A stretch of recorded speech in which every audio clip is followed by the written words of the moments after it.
बिस्मिल्लाहिर्रहमानिर्रहीम। अस्सलाम वालेकुम स्टूडेंट्स, इजी लर्निंग चैनल में आप सबको वेलकम। आज का हमारा टॉपिक है the level of organization of organisms, यानी कि ऑर्गेनिज्म किस तरह लेवल बाय लेवल ऑर्गेनाइज्ड होते जाते हैं। इसमें सबसे पहले हमारे पास आ जाता है सब एटॉमिक एंड एटॉमिक लेवल।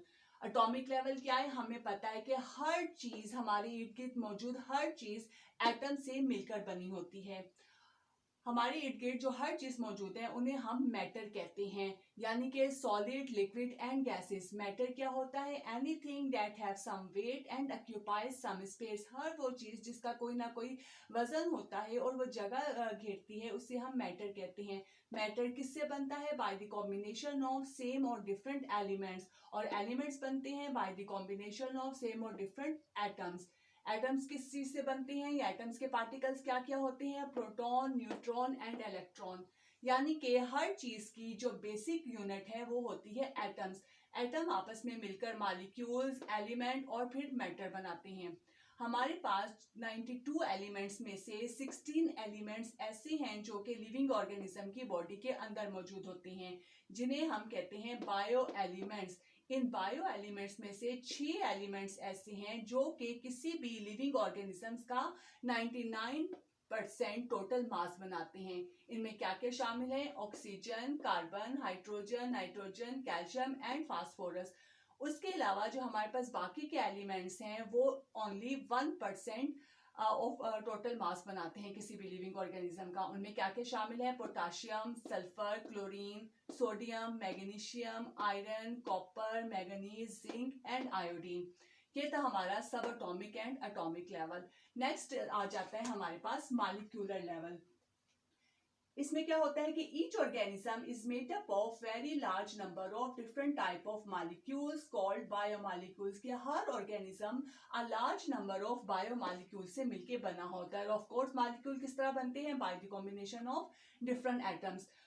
अब बायोमॉलिक्यूल्स के वेट के हिसाब से हम बायोमॉलिक्यूल्स को दो कैटेगरीज में शामिल करते हैं। माइक्रोमॉलिक्यूल्स, यानी जिनका एटॉमिक वेट कम होता है, for example amino acid and glucose. और मैक्रोमॉलिक्यूल्स, जिनका एटॉमिक वेट ज्यादा होता है, जैसे कि प्रोटीन एंड लिपिड्स। नेक्स्ट हमारे पास आ जाता है cell organelles and cell level. Cell organelles क्या होती हैं? The living cell organelles, the living subcellular structure in a cell are called cell organelles. Cell organelles क्या होती हैं कि सेल के अंदर जो छोटी छोटी सब सेलुलर बॉडीज होती हैं उन्हें हम कहते हैं सेल ऑर्गेनेलिस। सेल ऑर्गेनेलिस कैसे बनती हैं? By the combination of this biomolecules. यही बायोमॉलिक्यूल्स आपस में मिलकर बनाते हैं cell organelles.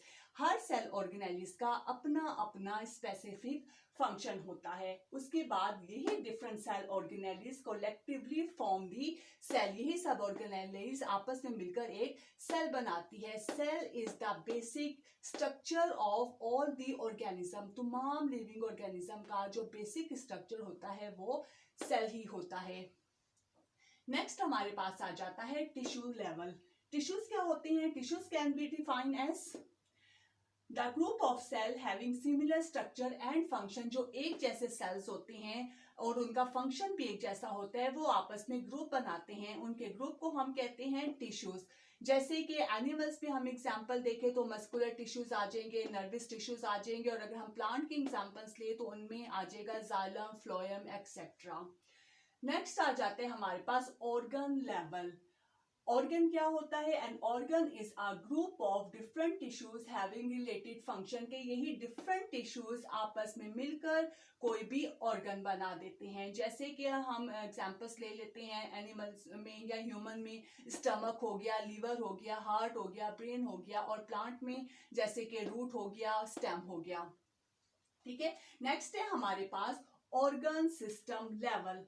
N organ system level is formed by the और कॉम्बिनेशन ऑफ डिफरेंट ऑर्गन्स। के यही डिफरेंट ऑर्गन्स आपस में कंबाइन होकर आपस में मिलकर कोई भी ऑर्गन सिस्टम बना देते हैं। जैसे कि ह्यूमन के अंदर डाइजेस्टिव सिस्टम, रेस्पिरेटरी सिस्टम, मुख्तलिफ सिस्टम मौजूद है।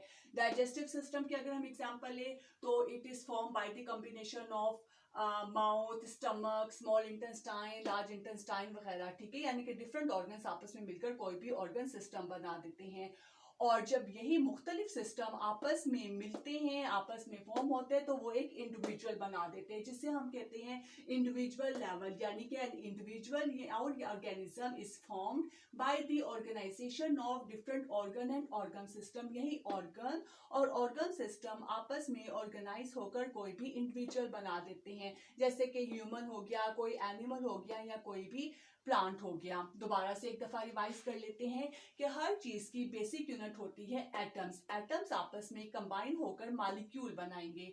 मॉलिक्यूल्स बायोमॉलिक्यूल्स, मॉलिक्यूल्स आपस में कंबाइन होकर सेल ऑर्गेनेली बनाएंगे, और मुख्तलिफ सेल ऑर्गेनेलीज आपस में मिलकर एक सेल बनाएंगी।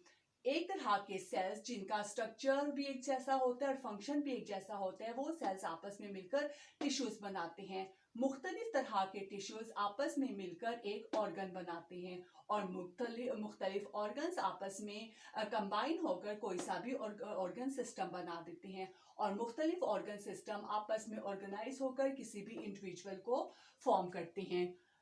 अब इसी चीज को मैं आपको डायग्राम के थ्रू समझाती हूँ। जी तो बच्चों, सबसे पहले हम देखते हैं ऑर्गेनाइजेशन इन प्लांट्स। ये देखिए, ये है एटम। एटम ने आपस में मिलकर मॉलिक्यूल बनाया। मॉलिक्यूल्स यानी कि बायोमॉलिक्यूल्स, बायोमॉलिक्यूल्स ने आपस में कंबाइन होकर एक सेल ऑर्गेनेली बना दी। सेल ऑर्गेनेलिस आपस में फॉर्म होकर एक सेल बनाया। मुख्तलिफ सेल्स ने आपस में मिलकर टिश्यू बनाया। मुख्तलिफ टिश्यूज ने आपस में मिलकर एक ऑर्गन बनाया। मुख्तलिफ ऑर्गन्स ने मिलकर ऑर्गन सिस्टम बनाया, और मुख्तलिफ ऑर्गन सिस्टम ने आपस में ऑर्गेनाइज होकर एक इंडिविजुअल बना दिया। ये हमारे पास organization in plants.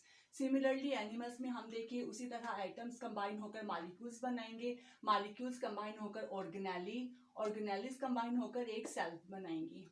Different type of cells are combined together to form the tissues.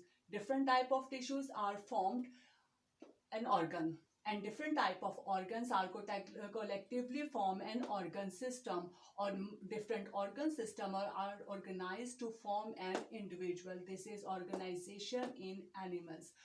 I hope so कि आपको मेरी ये वीडियो समझ आ गई होगी। अगर समझ आ गई हो तो प्लीज़ मेरी वीडियो को लाइक कर दें और मेरे चैनल को सब्सक्राइब कर दें। इंशाल्लाह ताला आपसे अगले टॉपिक में मुलाकात होती है। तब तक के लिए अल्लाह हाफिज़।